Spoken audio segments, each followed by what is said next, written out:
ಆತ್ಮೀಯರೇ ನಮಸ್ತೆ, ಹೇಗಿದ್ದೀರಾ? ಶ್ರೀರಾಮ ಎಂಬ ನಾಮದಲ್ಲಿ ಅದೆಷ್ಟೋ ಜನ್ಮಗಳ ಪಾಪ ಕಷ್ಟ ನಷ್ಟಗಳು ಮಂಜುಗಡ್ಡೆಯ ರೀತಿಯಲ್ಲಿ ಕರಗಿ ನೀರಾಗಿ ಹೋಗುವ ಅನುಭವ. ಅದೇನೋ ಒಂದು ರೀತಿಯ ಅಮೃತದ ಸಿಹಿಯ ಅನುಭವ, ಏನೋ ಒಂದು ರೀತಿಯ ಮಾನಸಿಕ ಧೈರ್ಯ. ಇದು ನಿಜ ಅಲ್ವಾ? ಶ್ರೀರಾಮನ ಸಂಪೂರ್ಣ ಮಾಹಿತಿಗೆ ಈ ವಿಡಿಯೋದ ಕೊನೆಯವರೆಗೂ ನಮ್ಮ ಜೊತೆ ಇರಿ. ಆತ್ಮೀಯರೇ, ಶ್ರೀರಾಮನ ಕಥೆಯನ್ನು ನಾವು ಕೇಳಿದ್ದೇವೆ. ಅವರ ಜೀವನ ಚರಿತ್ರೆಯನ್ನು ಹಾಸ್ಯಾಸ್ಪದವಾದರೂ ಅನುಭವಿಸಿದವನಿಗೆ ಮಾತ್ರ ಗೊತ್ತು ಇದರ ಸತ್ಯ. ಈ ರೀತಿ ಶ್ರೀರಾಮನ ಸಾಹಸದ ಬಗ್ಗೆ ಕೇಳುವಾಗ ನಿಜವಾಗಲೂ ಶ್ರೀರಾಮ ನೋಡಲು ಹೇಗೆ ಇದ್ದ ಎಂಬ ಕುತೂಹಲ ಬರುವುದು ಸರ್ವೇ ಸಾಮಾನ್ಯ. ಇದಕ್ಕಾಗಿ ಜನರು ಗೂಗಲ್, ಯೂಟ್ಯೂಬ್ಗಳಂತಹ ಸೋಷಿಯಲ್ ಮೀಡಿಯಾದಲ್ಲಿ ನಿರಂತರ ಹುಡುಕಾಟ ಮಾಡುತ್ತಿರುತ್ತಾರೆ. ಆತ್ಮೀಯರೇ, ನಿಮಗೊಂದು ಸಂತೋಷ ಪಡುವ ವಿಚಾರ, ನಿಮ್ಮ ಈ ಕುತೂಹಲ ಪರಿಹಾರವಾಗುವ ಸಮಯ ಬಂದಿದೆ. ಅರ್ಥಾತ್ ತಂತ್ರಜ್ಞಾನವು ಮುಂದುವರಿದ ಹಾಗೆ ಹೊಸ ಹೊಸ ಆವಿಷ್ಕಾರಗಳು ನಮ್ಮ ಕಣ್ಣ ಮುಂದೆ ಬರುತ್ತದೆ. AI ಆರ್ಟಿಫಿಷಿಯಲ್ ಇಂಟೆಲಿಜೆನ್ಸಿ ಎಂಬ ತಂತ್ರಜ್ಞಾನದ ಮುಖಾಂತರ ಕೆಲವೊಂದು ಆಧಾರಗಳ ಮೇಲೆ ವ್ಯಕ್ತಿ ಅಥವಾ ವಸ್ತುವಿನ ಭಾವಚಿತ್ರ ತಯಾರಿಸಬಹುದಾಗಿದೆ.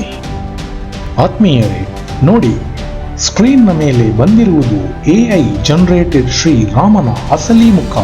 21ನೇ ವಯಸ್ಸಿನಲ್ಲಿ ಶ್ರೀರಾಮನು ಈ ರೀತಿ ಇದ್ದನು ಎಂದು ಕೆಲವೊಂದು ಆಧಾರಗಳ ಮೇಲೆ AI ಚಿತ್ರವನ್ನು ಬಿಡುಗಡೆ ಮಾಡಿದೆ ಮತ್ತು ಸೋಷಿಯಲ್ ಮೀಡಿಯಾದಲ್ಲಿ ಇದು ಇವಾಗ ವೈರಲ್ ಆಗಿದೆ. ವಾಲ್ಮೀಕಿ ರಾಮಾಯಣದ ರಾಮಚರಿತ್ರ ಮಾನಸದಲ್ಲಿ ಮತ್ತು ತುಳಸಿದಾಸರು ವರ್ಣಿಸಿದ ಶ್ರೀರಾಮನ ರೂಪದ ವರ್ಣನೆಯ ಆಧಾರದಲ್ಲಿ ರಾಮ ಈ ರೀತಿ ಇದ್ದರು ಎಂದು AI ದೃಢಪಡಿಸಿದೆ. ಇದು ಕೇವಲ AI ನಿರ್ಧಾರಿತ ಚಿತ್ರ.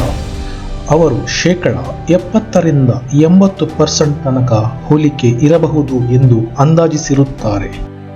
ಕೇವಲ ಶ್ರೀರಾಮ ಮಾತ್ರ ಅಲ್ಲ, ಸೀತಾಮಾತಾ, ಲಕ್ಷ್ಮಣ, ಹನುಮಂತ, ಶ್ರೀಕೃಷ್ಣ, ಹೀಗೆ ನಾನಾ ಪುರಾಣ ಪುರುಷರುಗಳನ್ನು ಅಂದಾಜಿಸಿ ಚಿತ್ರಿಸಿದ್ದಾರೆ.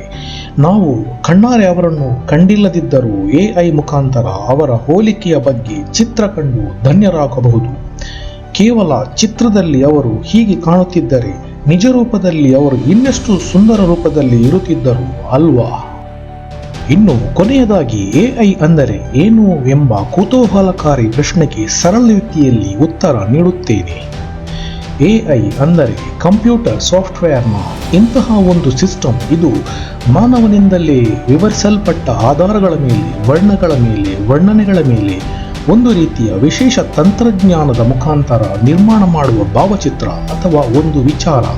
ಇದನ್ನು AI ತಂತ್ರಜ್ಞಾನ ಎಂದು ಕರೆಯುತ್ತಾರೆ. ಆತ್ಮೀಯರೇ, ನನ್ನದೊಂದು ಸಣ್ಣ ವಿನಂತಿ.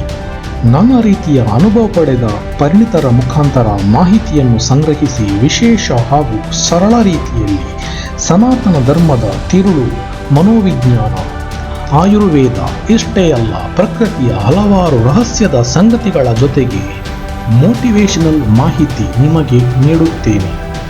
ನಿಮ್ಮ ಒಂದು ಲೈಕ್, ಶೇರ್ ಮತ್ತು ಚಾನಲ್ ಸಬ್ಸ್ಕ್ರಿಪ್ಷನ್ ನನಗೆ ಇನ್ನೂ ಪ್ರೋತ್ಸಾಹ ನೀಡುತ್ತದೆ. ಆದುದರಿಂದ ದಯವಿಟ್ಟು ಈ ವಿಡಿಯೋನ ಶೇರ್ ಮಾಡಿ. ನಿಮಗೆ ಈ ಮಾಹಿತಿ ಇಷ್ಟವಾದಲ್ಲಿ ಈ ವಿಡಿಯೋವನ್ನು ಲೈಕ್ ಮಾಡಿ, ಚಾನಲನ್ನು ಸಬ್ಸ್ಕ್ರೈಬ್ ಮಾಡಿ ಮತ್ತು ಮುಂದೆ ಬರುವ ಎಲ್ಲ ವಿಡಿಯೋ ನೋಟಿಫಿಕೇಶನ್ಗೆ ಬೆಲ್ ಬಟನ್ ಅನ್ನು ಪ್ರೆಸ್ ಮಾಡಿ. ಅಲ್ಲಿಯವರೆಗೂ ನಿಮ್ಮ ಪ್ರೀತಿ ಹೀಗೆ ಇರಲಿ. Take care.